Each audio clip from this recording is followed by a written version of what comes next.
Fuck yes!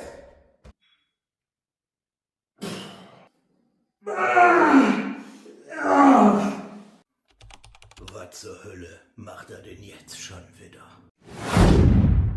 Hallo Leute, herzlich willkommen im neuen Video.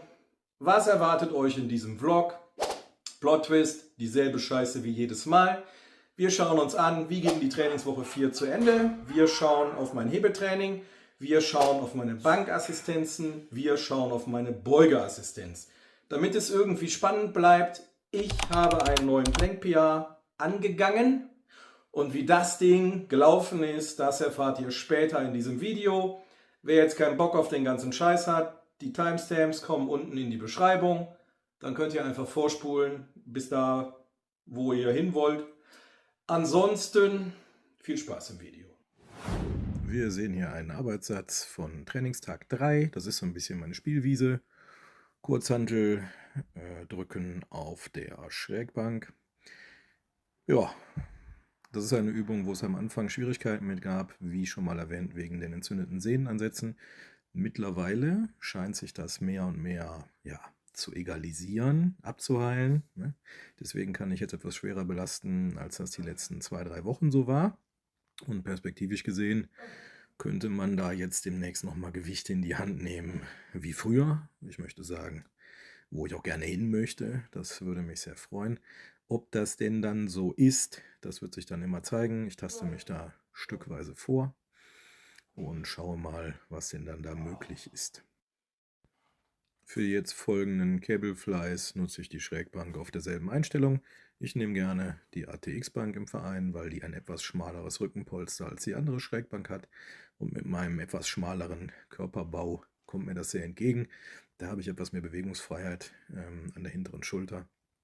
Und das ist dieselbe Bank, die ich übrigens auch für die Spider Curls nutze, weil ich da dann irgendwie nicht mit den Oberarmen an der Rückenstütze oder in dem Fall dann an der Bruststütze vorbeischraddel.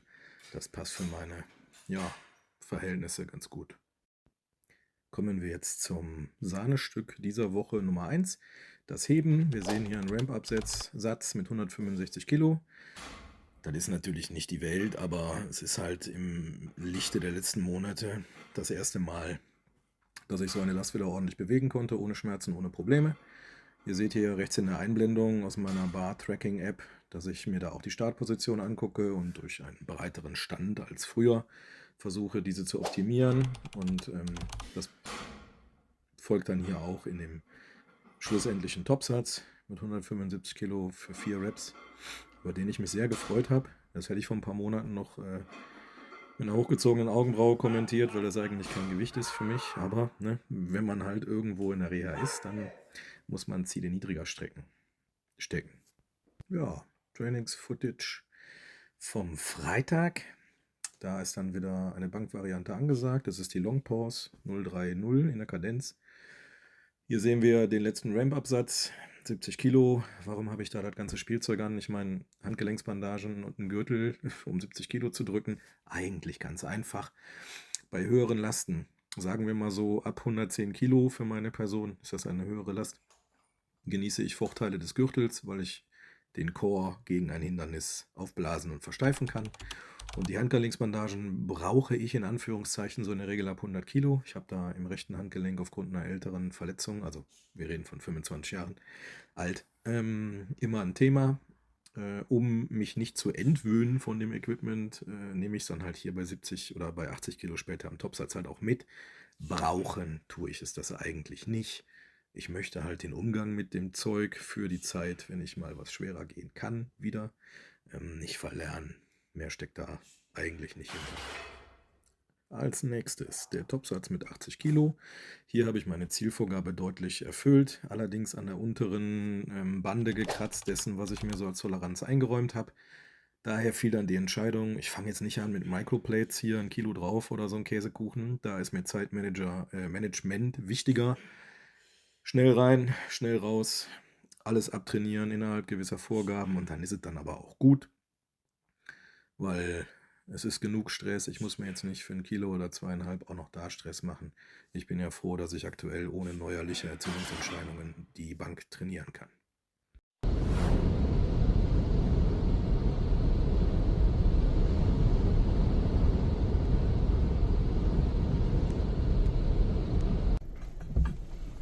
Ja, moin oder was?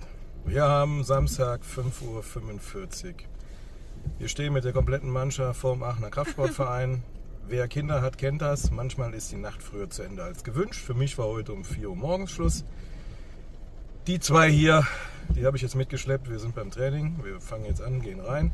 Ich bin ehrlich, ich fühle mich so durchgekaut wie eine alte Zimtstacke. Ich denke, das wird heute zähes Programm. Nichtsdestotrotz Abfahrt. Selbsterfüllende Prophezeiung. Ich sollte recht behalten mit dem, was ich da eben angenommen habe. Wir sehen hier meinen ersten und einzigen Arbeitssatz in der Safety Squat Bar Beuge. Tempo pausiert. Es ist mir da schon in der zweiten Wiederholung so in den unteren Rücken gefahren, allerdings oben im Lockout, jetzt nicht unter Last in der Abwärtsbewegung oder unten im Loch haltend.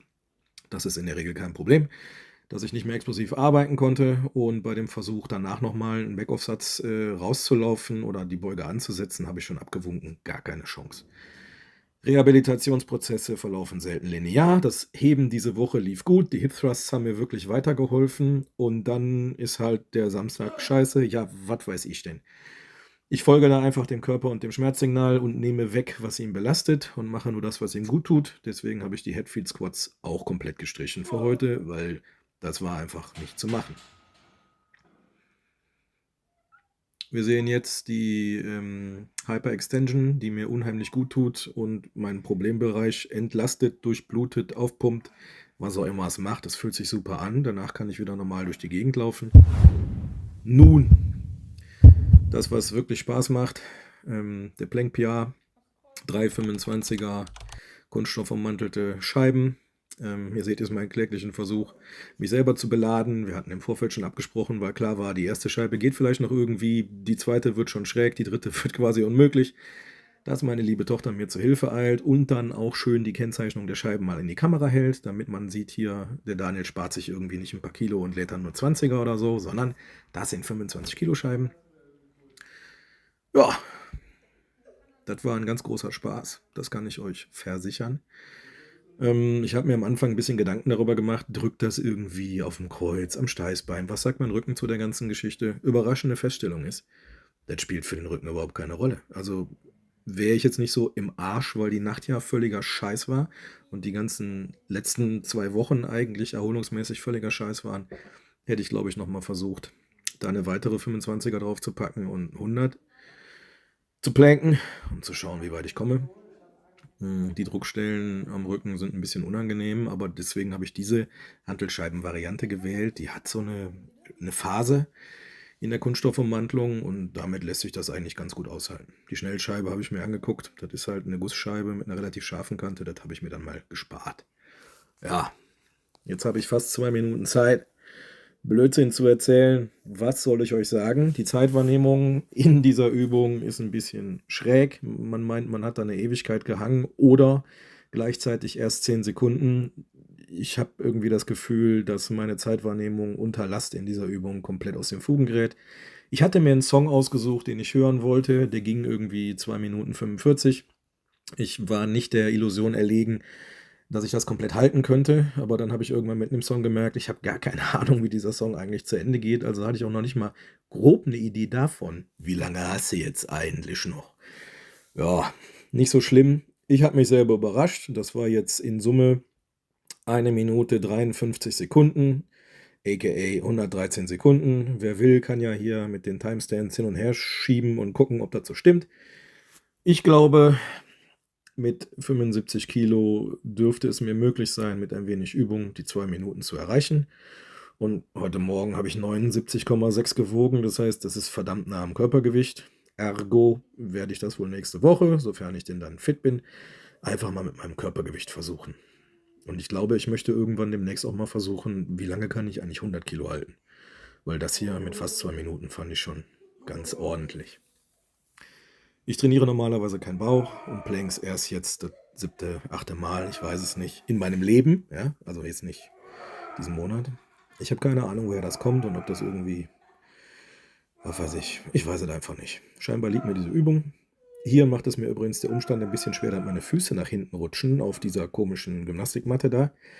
Das muss ich beim nächsten Mal irgendwie mal ein bisschen anders testen. Ich habe extra schon mit sehr viel Grip die Barfußschuhe an, aber ich rutsche halt leider immer mal ein bisschen nach hinten. Dann wird auch diese Ellbogenposition ungünstig.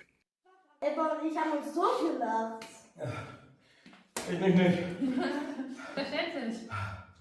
Nach dem Voice-Over ist mir aufgefallen, dass ich nichts an Abspann vorbereitet habe. Und weil hier Kinderwochenende ist und wir mit 6 Personen auf begrenzten Raum unterwegs sind, musste ich gerade kurz was im Schlafzimmer zusammenkleistern, um den Abschluss dieses Videos einzusprechen.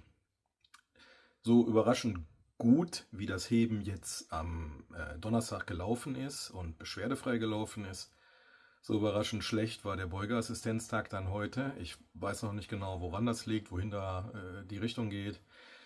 Rehabilitation, ich habe das schon x-mal gesagt, ist ja kein linearer Prozess. Ich muss mich immer wieder daran erinnern und mir selber erklären und rechtfertigen, dass die Entscheidung heute gut war, nicht weiter zu belasten und keine weitere Beuge zu machen und jetzt einfach mich auf die Assistenzen zu verlegen, die mir gut tun und die diese Stelle entlasten und für Durchblutung sorgen und irgendwie diesen Heilungsprozess vorwärts bringen.